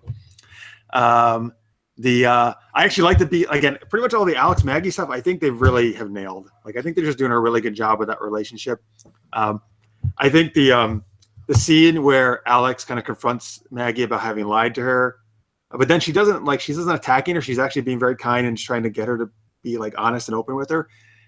Like the acting, particularly by Floriana Lima, who plays Maggie, like her emotional reaction to that, which you usually do not see from Maggie at all, was like so fucking good. I thought like there was some damn good acting in that scene, particularly from her. Like it really made me feel. And that's also, by the way, something I feel Kevin Smith is where he shines in that kind of interpersonal relationship stuff. Is what he does. Yeah, I got to admit, I didn't like the Maggie and Alex stuff initially. Initially, okay. When they were setting it up, it seemed a little bit too obvious when they were setting it up. But now that they've become more of an established thing and more of an established item in the show, I'm actually kind of liking where it's going and the dynamic in the relationship, you know, between them. It's you know, it's actually grown on me, a bit like a fungus, but you know. I like it a lot. No, I think they're developing that relationship very well. I already said before my hesitation about how it first started, but from after the started, it's been handled well. I'm just waiting for the moment where, like a Joss Whedon moment, where they're all like happy and then one of them dies or something, you know. Oh no! Come on, let's at least let one couple be happy. You can't do that. Not enough drama, like Romeo and Juliet. Here's the only thing I didn't like. I think what it should do is Maggie should actually, you know, come into contact with some magic ring or something and become a supervillain. That'd be pretty cool. Oh, Maggie become a supervillain? Yeah. Who knows? And then Alex will have trouble sort of reconciling feelings because, and all that. That could be interesting. It could be interesting. Victor Snyder in the chat says, my man, Kevin Sorbo, got taken out by Terry Hatcher. Good scene, but still sad. Yeah, man, I just love Kevin Sorbo. I'm sorry, man. Like, I just want to see more Kevin Sorbo. And did you? I saw it coming like a million miles away. Like how they set up that. That's my main complaint. Yes. Yeah. The end scene was way too obvious. They should have. It was just totally obvious from the very get go. She's going to kill him, right? Mm-hmm. Like, I really wish they had handled that a lot better. That could have been handled in a way that was surprising, and it wasn't at all. So it was just like the. And that Amlax alien, is it just me or did he look like a Power Rangers reject? Sorry. Is that the guy in the first alien we see? The barnacle. Yeah. Actually, here's the thing. I think a lot of the Supergirl aliens look really goofy and silly. Yeah. Like, it's the only show like the comic books do. Do they? Because in the other shows, the aliens, they look really cool, or in video games, but this one, like, they're weird, man. They're just kind of goofy looking. And I was really hoping. I mean, I kind of knew what was going to happen because I'm sure I would have heard about it before then. But whenever I heard there was going to be alien bounty hunters, I was really hoping that Lobo might make an appearance. Oh, awesome. Oh, yeah. Yeah, Lobo and his big motorbike. Yeah, I want that. That would have been pretty awesome. But that would have been. Maybe later. Maybe some other day. I thought, I don't know what alien does anybody know what alien the telepath dude was? I think his name's Hannibal in the credits, but does anybody know? I don't. He was kind of cool though. Yeah, he wasn't too bad. He didn't look like a Power Rangers reject. I loved how his head was sort of like kind of like morphing when he was controlling. I thought that was actually pretty cool. I kind of like that effect. Mm-hmm. And I think I don't think it's been confirmed, but I think that the president is a Durlan. Mm-hmm. I don't. Yeah. Well, I mean, they show her true form in this episode, but what is a Durlan? I don't know what that is. It's a Durlan. Durlan's are shapeshifter aliens, and they were they did Invasion in this crossover, right? That they had, but Invasion in the comic books was really a combination of different aliens, not just the Dominators. And one of them was the Durlan. It was Durlans and Dominators and then Thengarians, like Hawkman origins, the Daxamites. Thengarians, yeah. The Daxamites were also part of it, and some other races, like the Kuns, I think. I'm not sure if I'm pronouncing that one right, but we're also part of it. So I find it interesting. They've been introducing different races. I'm just kind of curious if maybe they're going to do another invasion twist in Supergirl. So were the Durgans kind of like bad guys? Durlan, they were bad guys in that. Yeah. They were part in the invasion. They were part of the infiltration. Like they would replace, powerful people and stuff. They're about to say the Powerpuff Girls. No. Can you guys ever see the DC shows doing sort of like a whole season long crossover between the 4 shows, a bit like the comic book crossovers that I have? Seen it happening? Too complicated. But it would be so complicated and costly, yeah. Cool, but yeah. Oh, so anyway, but obviously the president, the alien masquerades the president, is obviously up to no good. I think, right? It's not going to be anything like nice for Earth. Probably. Yeah, although she's not done anything yet, but probably not. Yeah, but the whole thing though about like that's racist, not to take any action, that had to be part of her plan. It could be, yeah. Well, yeah, maybe they're they're in league with the got anything to do with Cadmus. I would not think an alien would be helping out Cadmus, but who knows? It'd be kind of a weird mishmash. It's like having Jewish extremists teaming up with neo-Nazis. I don't know if that would work out too well. But who knows? The Cadmus apparently had a spaceship and stuff. They apparently aren't afraid to deal with aliens. So I don't know. Yeah, and they weren't afraid to send various humans to get rid of it as alien slaves. Yeah. So who knows? Two other quick things. So they make a lot of geeky references in these shows, usually, which I like. There's a cool one about Star Wars that Wynn finally says, "Oh, you finally saw Star Wars," to Manel, because Manel says, aren't you a little short for a stormtrooper or something like that?" Right? Yeah. That was nice. I thought that was a nice touch. Monel. I'm sorry. No, you go ahead. Monel has a bunch of great lines. I love how he's trying to explain how esteemed a mixologist is. In the bar at his parents, and then the whole like Romeo and Juliet, like he hasn't read the end yet, and and his reference to helicopter parenting, like his parents flying over. Is that what they refer to, helicopter parenting? He probably has just about the best line in the show. Yeah, he pretty much does right now. He's like the Rory of the heat wave of the show, right? Mm-hmm. Only without the gruff voice. Yeah. So the thing when the mind control alien was in the prison in the DEO, so it didn't make total sense to me. I'm going to assume that shield would have prevented him using his mind control powers. Otherwise, why didn't he just use his mind control on everybody who was there? But then Jean and him were using it through the shield, so that didn't really make total sense. Yeah, I thought that too a little bit. I'm assuming maybe it's because an external telepathic attack on him, so he was able to defend. It actually doesn't make sense, but that's what I'm assuming. No, I mean I like where you're going with that though. It was plausible. Yeah. That's what I'm thinking. That's probably what the writers had in mind, and so we'll go with that. All right. In the chat, Victor Snyder says Linda Carter's an alien. No way, she is so pretty. Well, yeah, some aliens turning into a pretty alien. Aliens woman, pretty, yeah. By the way, Linda Carter. Supergirl's an alien. That's right, she is. Linda Carter and Carrie Fisher are my two first celeb crushes when I was a young lad. Nichelle Nichols was mine. When I first seen her in Star Trek. Good. And Terry Hatcher. Yeah. Terry Hatcher was your first one? I don't know if she's. I don't know. No, come on. It was somebody before that, right? Yeah, with one of your early ones. I don't know. I'm maybe not as old as you guys. I don't know. Oh, great! He's like, you guys are so fucking old, and I'm so young. I tell you who else I had a crush on. It was Scarlet and G.I. Joe. I'm down with that. Yeah, sure, you can be Scarlet. That's great. Hey, Jeff, remember Buck Rogers? Yeah. Pamela Hensley, who played Ardara, she was another one of my crushes. Oh, I thought you were gonna say what the fuck? Who was the Erin Gray. Erin Gray. What was the character's name? Wilma Deering. Well, yeah, Wilma Deering. Thank you. Yeah. Nah, I like the bad girl. Oh, all right, cool. Yeah. All right, so does that do it for Supergirl? Any other last thoughts?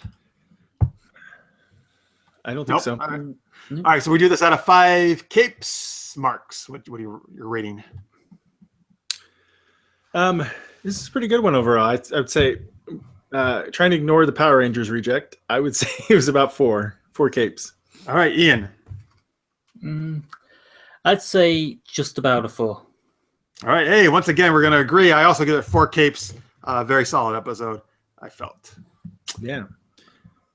I've noticed as we've been doing these ratings that it seems like they've been upping their caliber of their episodes as the seasons progress. Well, that's good. Yeah, they must be watching the show, man. They must be watching this. That's exactly totally. I'm sure that's it. Right. Yeah, they're speedily riding the last few episodes to sort of satisfy us. Right. They're like, oh, wait, guys, more puns. Put in more puns. I agree with that. Yes. Put in more Star Wars references. Yeah.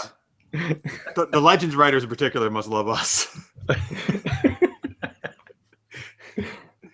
Oh, man. All right, so there we go. But yes, at the end, obviously, as we approach here, the season end, obviously, that's where you really want to ramp up, obviously, and end with a bang. So if that makes sense. All right, last show for the week to talk about is The Flash, and we'll turn things over to Marks. I'm right. Savitar. Uh-oh, secret revealed. All right, so this episode was Abra Kadabra, episode 18 of season 3. Story by Andrew Kreisberg, teleplay by Burke Roberts and David Cobb. Synopsis of this, the basic idea of what happened in the show is Abra Kadabra, a criminal from the 64th century, travels to Central City to steal and also kill from various tech companies. He uses advanced nanotech, some kind of organic nanotech, that he masks with magic tricks, his powers. Gypsy, we've seen in a number of episodes now, also pops in because she's chasing him because of crimes on her Earth, which she later reveals includes killing her partner. Things get complicated when Kadabra claims he knows who Savitar really is, and he might be able to help save Iris,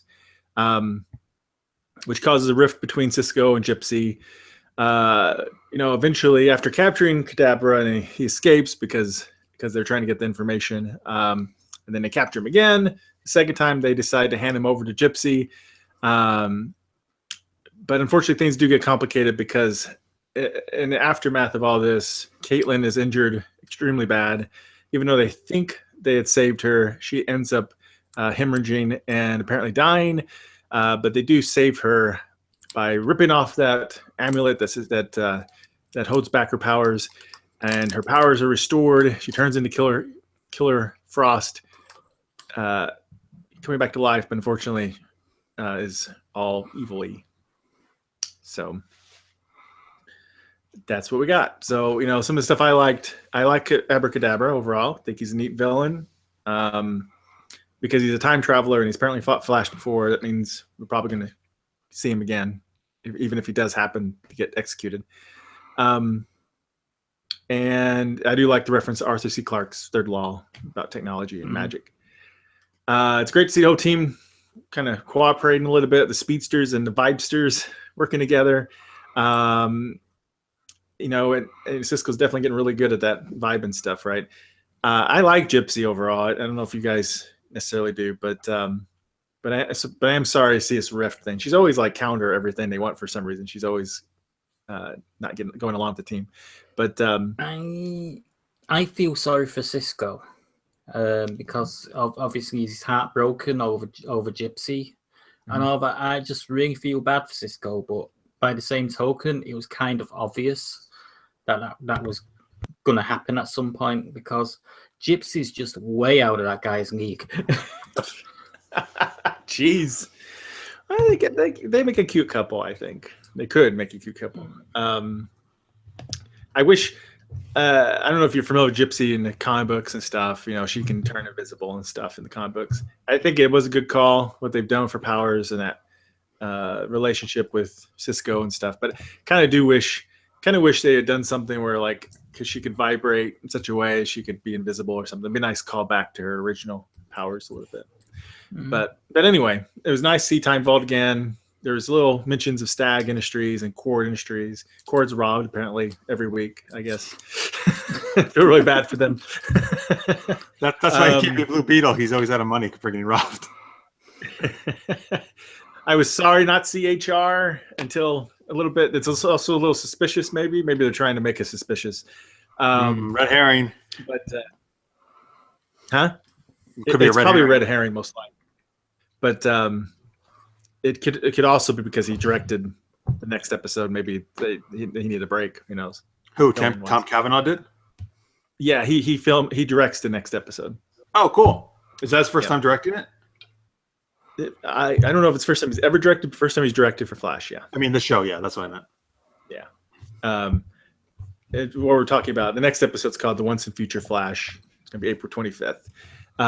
So maybe that's the real behind the scenes reason why he wasn't in it, or maybe it's a red herring, or maybe it was both. Or maybe it's not a red herring and it really is a clue. Who knows? So there was that. I had mixed feelings about Killer Frost. I think we all knew that she was going to turn evil and stuff. It was a given. Yeah. The one problem I have with that is there doesn't seem to be any explanation for why she's suddenly become Killer Frost. There's no explanation. There's no sort of like multiple personality thing or anything like that. That whole thing just seems underwritten. Well, the powers come from the Flashpoint, right? The powers come from that point. But I think you're talking about, why does having frost powers turn her evil, basically, right? Yeah. Yeah. I don't know. It's not been Actually, it's not been dealt with that particularly well. That You know, No, it hasn't. the- It's like a plot device rather than thought out. It's They kinda they like did because- sneak. because she was in the Earth 2, right? So she's evil there, which makes total sense. Obviously, her character could have. That's the way she became, right, in Earth 2. But because she was evil there, it's kind of like, well, now we have to kind of match her with that one, and we just have her evil when she has the freeze powers. yeah, and it wouldn't necessarily be a given either, you know, because early on she was aware that she was going to kill a Frost sort of thing, and but it's sort of like they're still not explained why she's evil, you know. Why can't Caitlin not take responsibility for this and and actually own what she does as Killer Frost, as opposed to sort of like being this other distinct personality? Because it sounds better than Happy Frost. friendly Frost. Friendly Frost. Hi, friendly Frost. No, Frost. that's been my one gripe about it too, is that they didn't explain why her powers make her evil for some reason. It's weird. That to their credit, and the writers did throw in early in the season a character who had multiple personalities and the powers were making her evil and stuff. And I think that was their way of trying to like foreshadow and stuff. But also, from what I remember, they have kind of slowly done this, right? Like, I think they've slowly shown her kind of like with her powers and be sort of like feeling like she's getting out of control, but it's not going too crazy, right? So I think they've trying to slowly build this up where now I think she's going to be like totally nutso, like, ooh, I'm fucking evil now at this point. Well, she died, so who knows what kind of effect that has on her. I am kind of questioning how her regeneration powers work because they were pretty quick reacting and stuff. She would be like freaking Wolverine ×2, I think, if her regeneration powers are that good. She didn't seem to have that before, but whatever. But I imagine her coming back from the dead is going to mess her up a bit. It seems to always happen when you come back from the dead. Mm-hmm. Yes, have with Sarah, right? Yeah, and Thea. So Sarah, Thea, yeah, it's just everybody.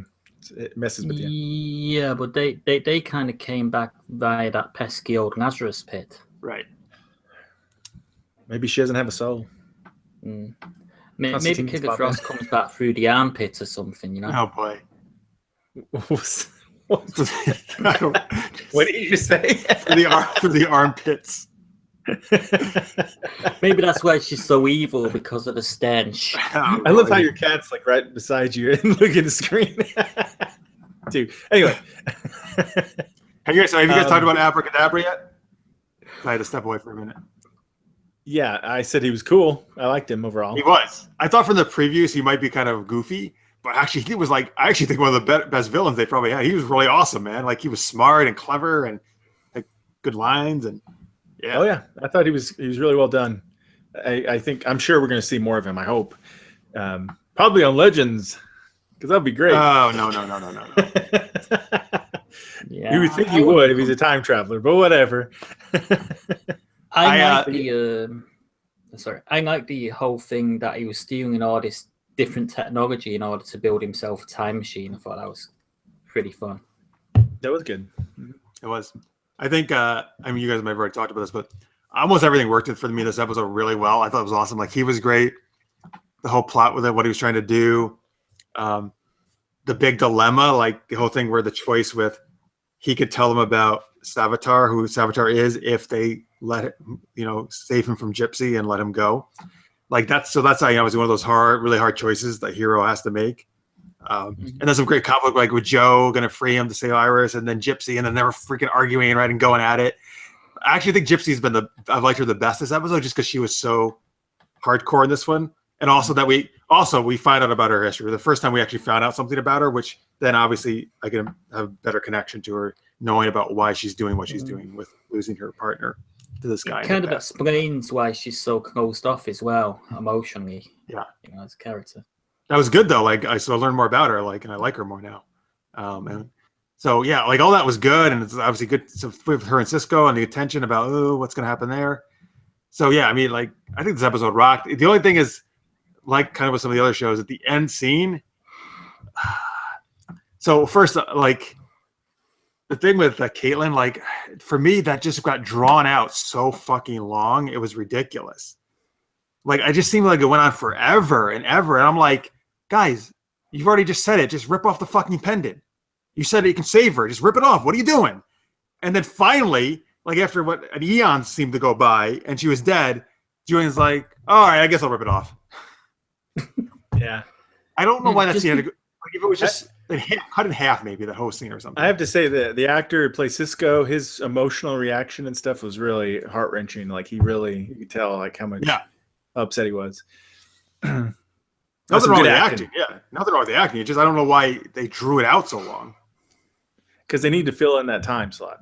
Well, I was wondering that. Like, yes, it has to finish at a time, but I'm like, well, all right, you can let's lengthen in other places. They would make some more Star Wars movies. They would have been in trouble if they were making a show back in the 70s when the average episode length was something like 48 minutes or something. Oh yeah, they've gotten much shorter. Now they're 42. Yeah, they have more commercials. Mm-hmm. Did you notice that there was a potential Easter egg in there? Potential clue to a future big bad? No. Whenever Abracadabra lists off villains that Flash has had, he says he lists one I didn't recognize actually. Yeah, DeVoe. So that's probably Clifford DeVoe, who is AKA the Thinker. Do you know who the Thinker is? Oh, I've heard of him, but I couldn't tell you exactly what he does. He uses technology or a thinker's cap or whatever to enhance his mind. And there's been different versions and stuff, but like the first one, it gave him telekinesis and mind control, and he was super smart and stuff. So he could be the big bad next season because the writers have said that next season he's not going to be going up against another speedster. He's going to be going up against, something different than another speedster. I would suspect they don't usually just throw stuff like that without some thought. So who knows? Well, that could be cool if there's like some just really smart villain, next season instead of a speedster, yeah. Well, it'd certainly be better than him going up against somebody that's really, really slow. Yes. He goes against the slowest man alive. They had the turtle. Didn't work out well for him. Wait, is there a character named the turtle? Yeah, he's from an episode. Remember him? This is that one actor from, I think it was an actor who was from Battlestar Galactica, the new Battlestar Galactica. Wait, what was his powers? He could slow everybody down.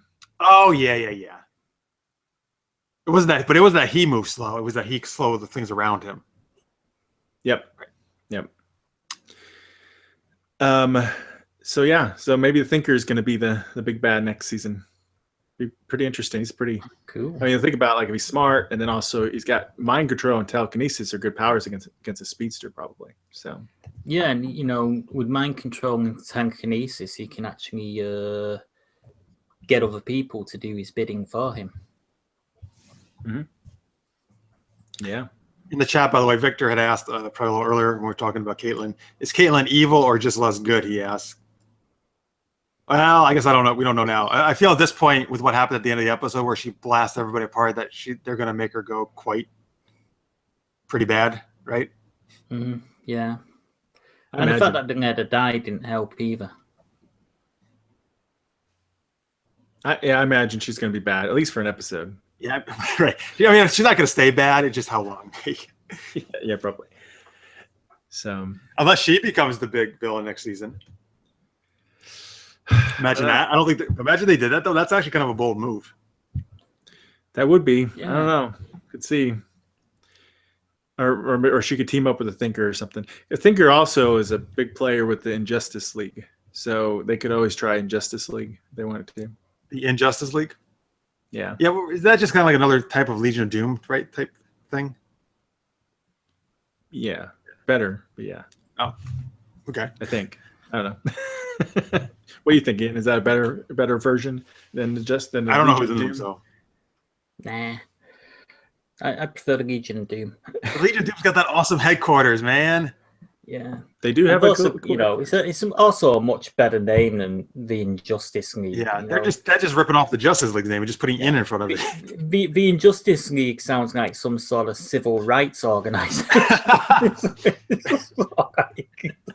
Sounds lame. Yeah, maybe. That's funny. Anything else to mention on the Flash? I don't think so. Covered everything? No. Yeah. Cool. All right, so we rate this, guys, out of 5 lightning bolts.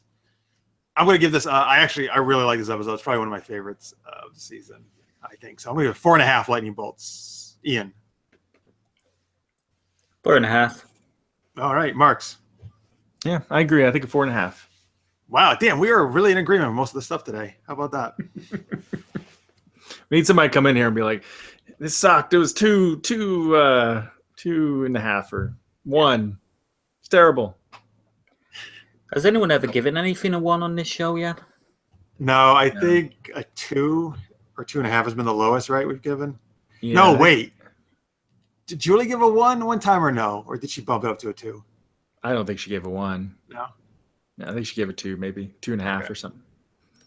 I don't think anybody's given a 1 yet. Yeah, I think even how bad I think some of the legends are, I don't think I have gone below a 2. Amazingly enough.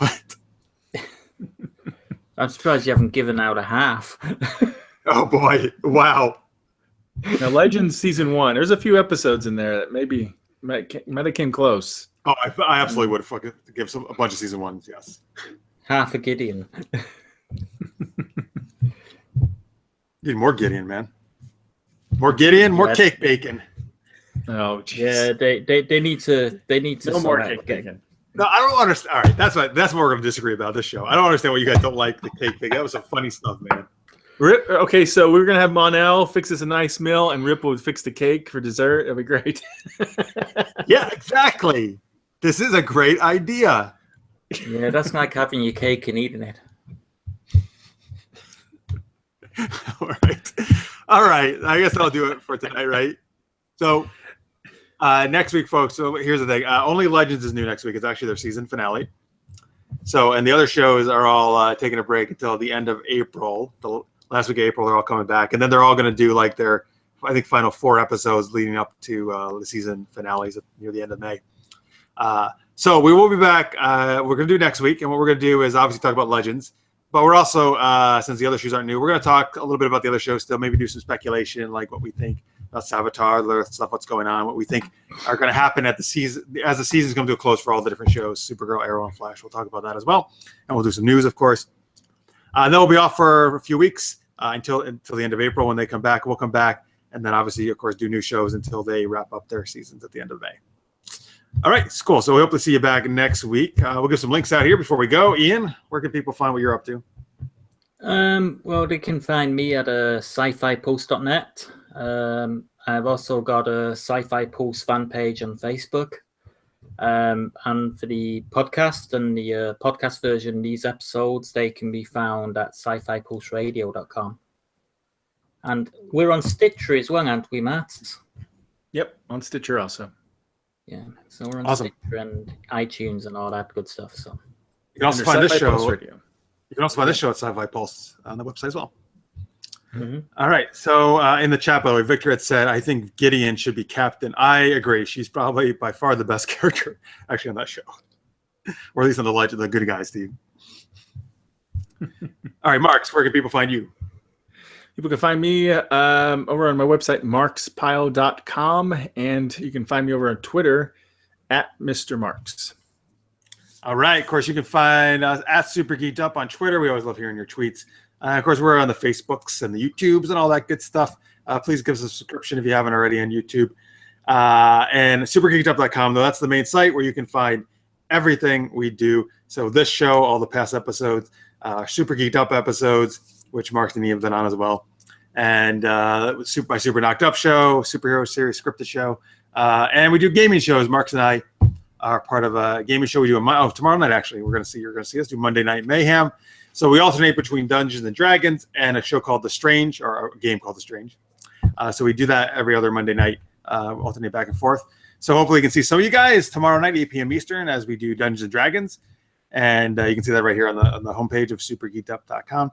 And then next Sunday, back at 8 p.m. Eastern as well for DC Action Hour, where we'll be talking Legends of Tomorrow and then some speculation on the season conclusions for the other shows. All right, cool. Thank you, everybody, for watching. We'll see you next. DC. I still don't like this ending. We got to come up with a better one.